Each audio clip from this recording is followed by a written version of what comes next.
improvement doesn't seem like a knockout 100%. It is a very important proof of concept, because what it is proven is that a drug can block this virus. And I'll give you an example in a moment of why we think, looking forward, this is very optimistic. The mortality rate trended towards being better in the sense of less deaths in the remdesivir group. 8% versus 11% in the placebo group. It has not yet reached statistical significance, but the data needs to be further analyzed. The reason why we're making the announcement now is something that I believe people don't fully appreciate. Whenever you have clear-cut evidence that a drug works, you have an ethical obligation to immediately let the people who are in the placebo group know so that they can have access. And all of the other trials that are taking place now have a new standard of care. So we would have normally waited several days until the data gets further, dot the I and cross the T. But the data are not going to change. Some of the numbers may change a little, but the conclusion will not change. So when I was looking at this data with our team the other night, it was reminiscent of 34 years ago in 1986 when we were struggling for drugs for HIV. And we had nothing. And there was a lot of... So this remdesivr drug is just another false flag, another proxy drug.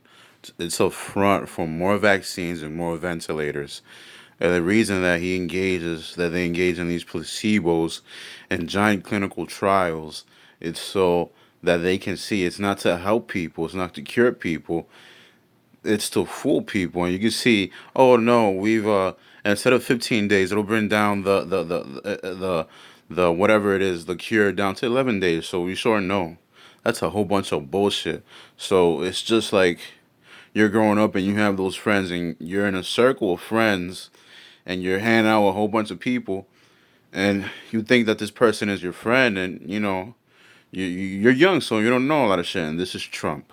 And so he goes along with it. He goes along with, oh, he's a professional.